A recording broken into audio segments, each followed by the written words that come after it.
Ma che ci faccio qui in un bosco e non so su una scogliera o su una spiaggia? Dovete sapere che io sono innamorato della natura a 360 gradi e adoro andare a raccogliere i funghi.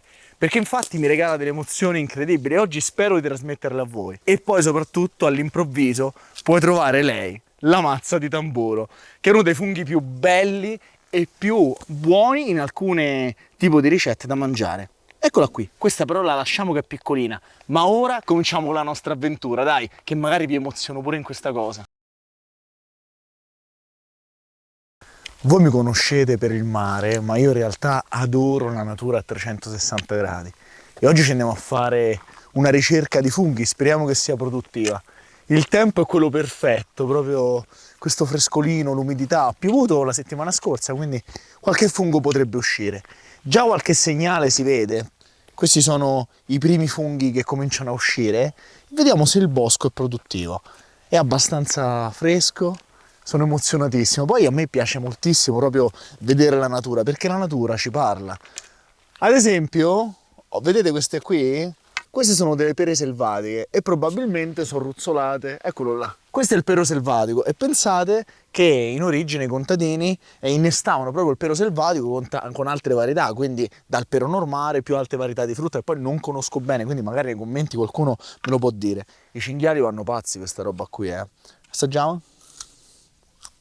Vedete, rispetto a una pera normale, è strapiena di semi, perché poi noi l'abbiamo selezionata nei millenni, però il sapore è incredibile, c'è poca polpa, tanto seme, perché la sua funzione era quella di propagarlo. Ma mo andiamo a cercare i funghi, va?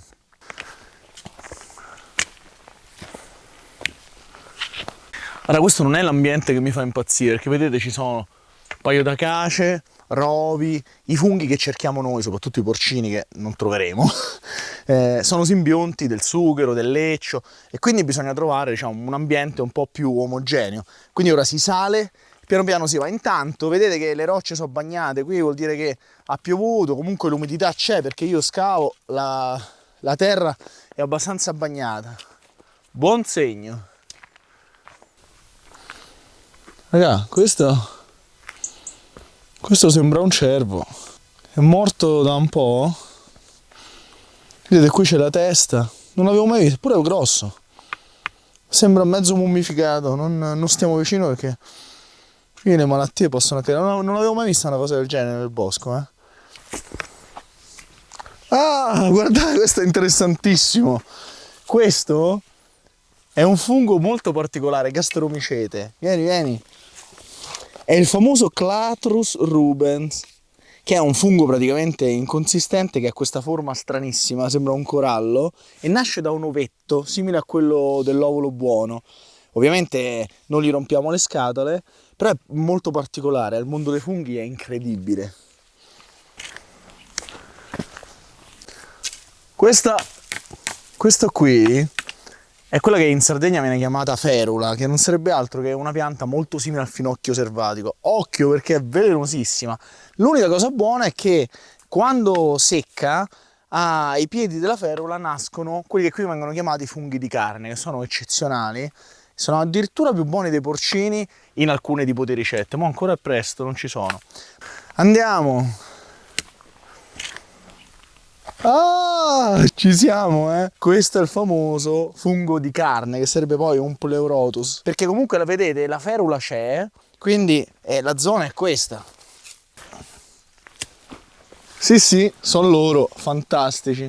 Questo è un fungo eccezionale perché è molto buono da mangiare, è super consistente, la carne è consistente e nasce sempre in queste famigliole. Ve l'ho detto, vicino alla ferula, perché sono tutti funghi che nascono, diciamo, da legni marci, da queste situazioni qui. E dove crescono una volta, poi crescono sempre. Mamma mia, hanno un profumo incredibile. Questo piccolino lo lasciamo crescere, va? Tanto non sarebbe inutile ammazzarlo così. Ma questi due guardate che belli, proprio perfetti. Profumo incredibile. Dai!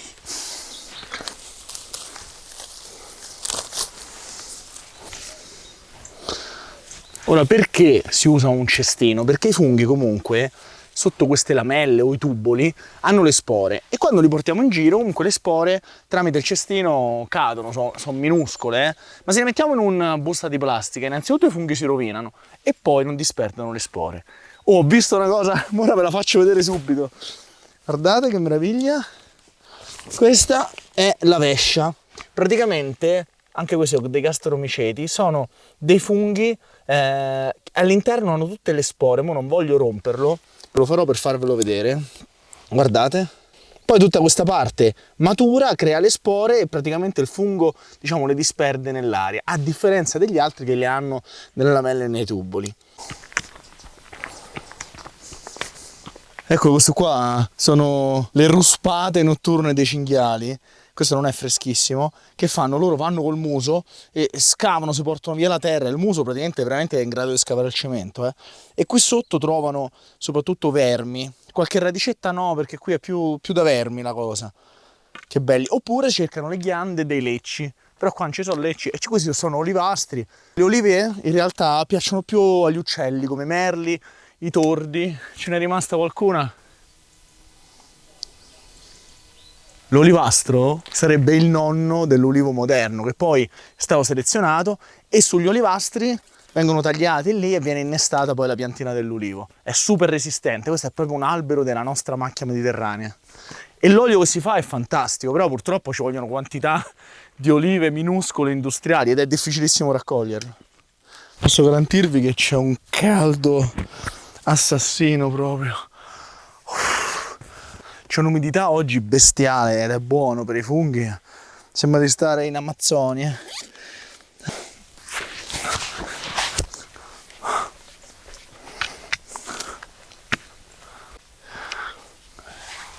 Ecco ragazzi, un'altra cosa meravigliosa. Questi sono i boccioli della rosa. Ci si fa la marmellata, ci si fanno i liquori e sono ricchi di vitamina C, sono buonissimi, dentro però hanno un po' di peluzzi, però se li mangiate per sopravvivere, diciamo, è fantastico. Semoni enormi, in primavera poi sarà pieno di fiori. Allora sono sempre un po' confuso perché qui in Sardegna c'è una vegetazione assurda, acacie, eucalipti, olivastri, sugheri. Io sono abituato ai boschi, diciamo, monotematici, perché abitando nel Lazio, poi andando molto a funghi in Calabria, lì era tutto querce o faggi. Qui mi trovo proprio a disagio, non so dove guardare, però dai, dobbiamo arrivare al punto. Ma avete visto quante meraviglie si trovano in un pezzettino? Se poi ve le studiate, è fantastico.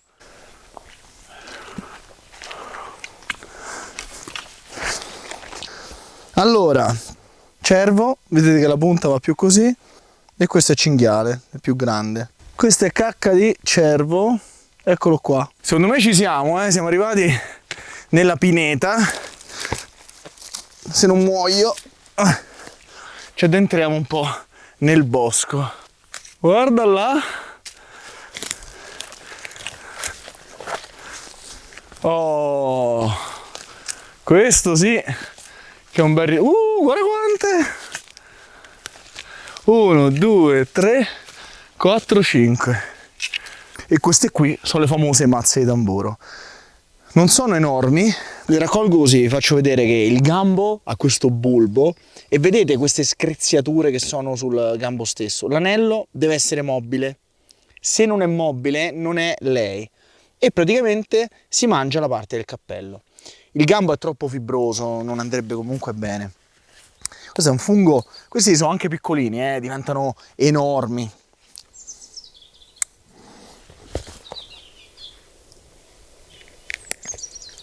Ecco qua.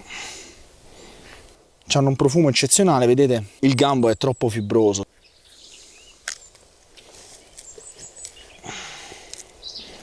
È fibrosissimo, praticamente immangiabile. Però nelle specie che non sono commestibili, questo gambo innanzitutto non ha queste screziature e poi è praticamente brunastro, diventa brunastro. Ora raccogliamo pure quest'altra. Vedete, queste sono piccoline. Questa è piena di insetti, quasi quasi non la prenderei. Questo però lo utilizzo per farvi vedere una cosa. Se diventa bruna non è commestibile. Vedete, rimane bella bianca. Questo bruno è solo il rosato dato dal fatto che comunque questo è un po' più vecchiotto. E si vede che sono funghi vecchiotti perché non ci sono gli esemplari più giovani. Ora, a seconda delle condizioni, possono essere enormi o rimanere piccolini, ma questo dipende veramente dal tipo di substrato che troviamo. Qui nella pineta non è ideale. Poi vediamo, perché qui crescono sempre tutte insieme.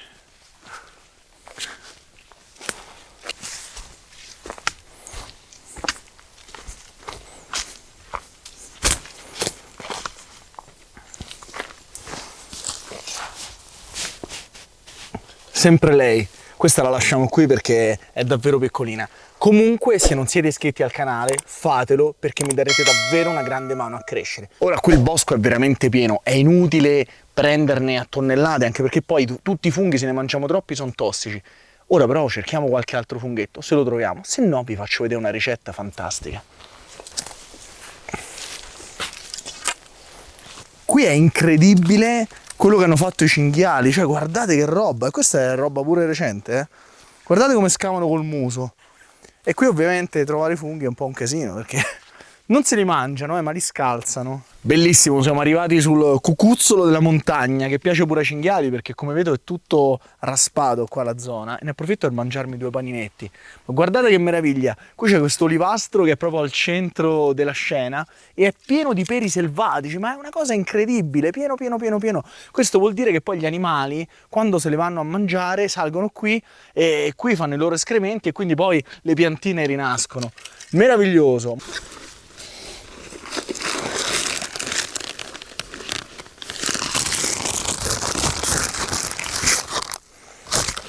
Ovviamente con la mortadella.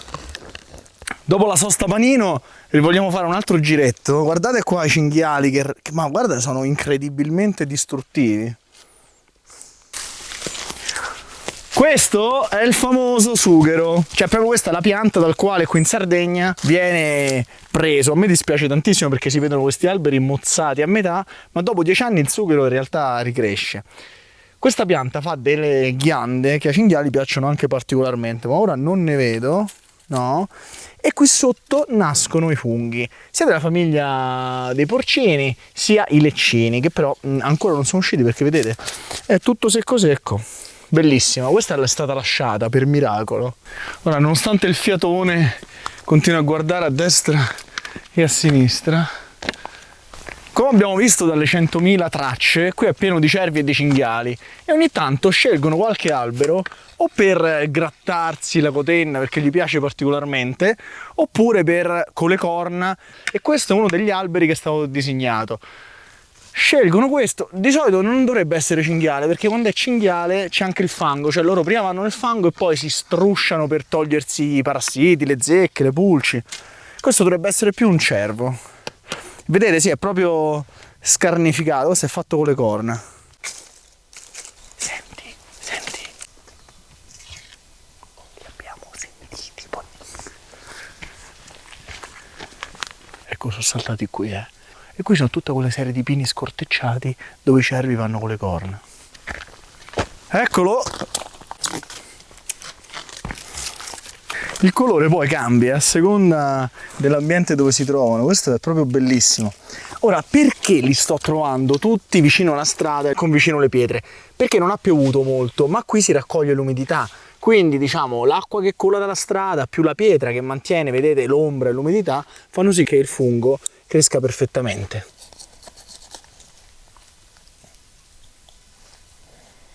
Anche questo è un po' vecchiotto, Io li pulisco sempre, perché poi se li mettiamo dentro il cesto sporchi fanno un casino. Ora vi faccio vedere una cosa, qui c'è la tana di un topolino, ci sono dentro diciamo dei semi, delle granaglie, non so se si vede.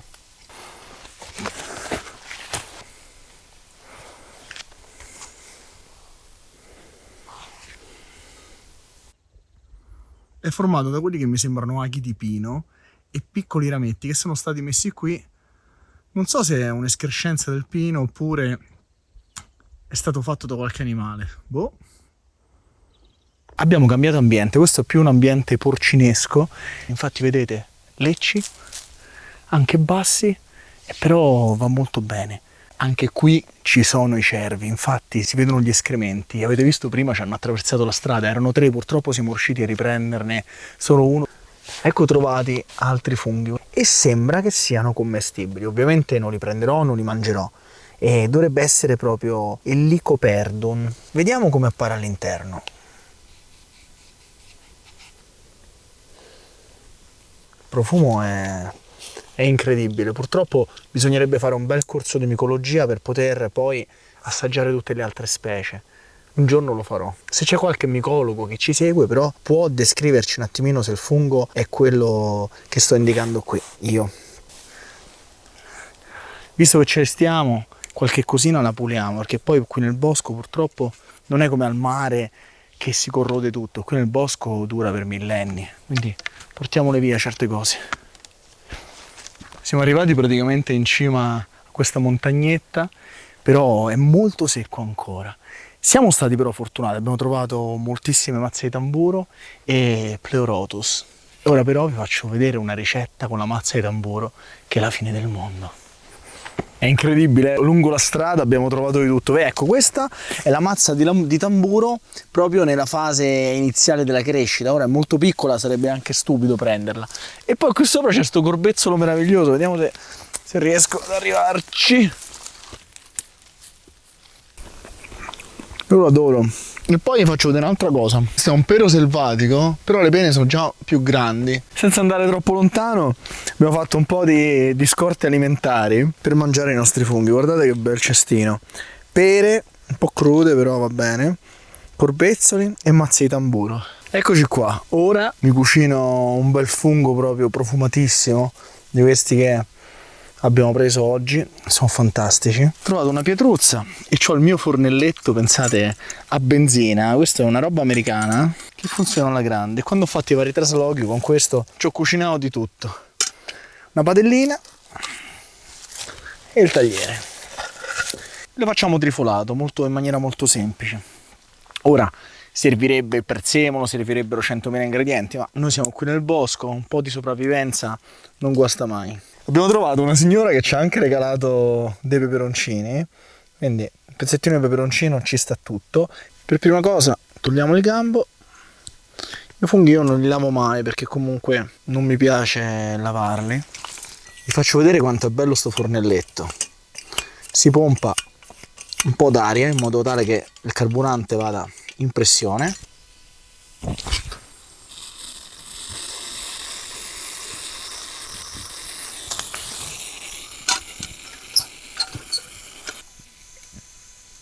Facciamo così, mettiamo un po' d'olio pure sul fungo qui. Il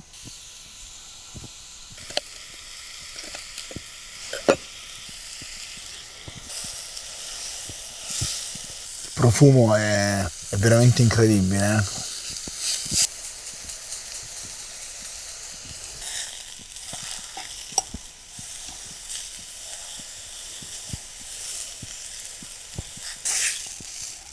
Uno è fatto. Ovviamente più sono grandi e più c'è ciccia, più c'è carne, ma guardate già questa.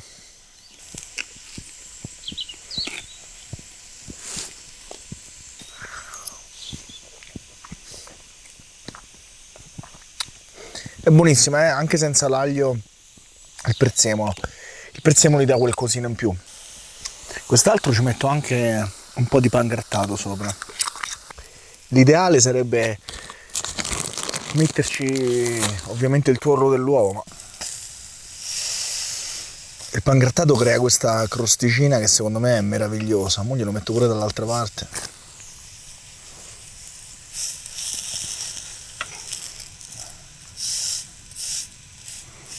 Però i funghi a me piacciono da morire, non bisogna mai esagerare perché poi sono tossici. Vediamo quale dei due è venuto meglio.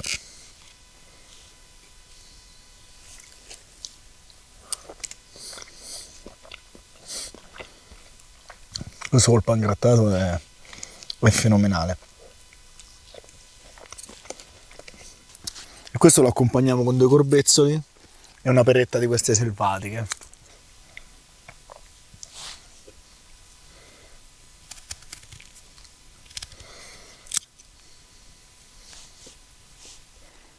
Io penso che questo sia il modo più bello di concludere una giornata di ricerca di funghi o di pesca o di caccia, cioè mangiare quello che si è trovato, perché la parola chiave di tutto secondo me è sostenibilità.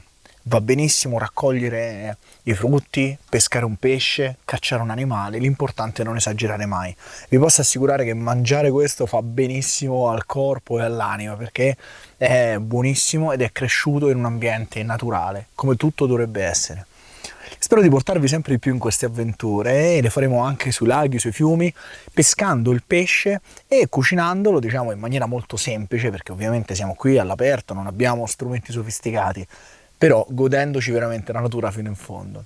Io intanto ne approfitto per godermi questa meraviglia, questi silenzi e anche questi suoni nel silenzio e noi ci vediamo alla prossima avventura. Ciao!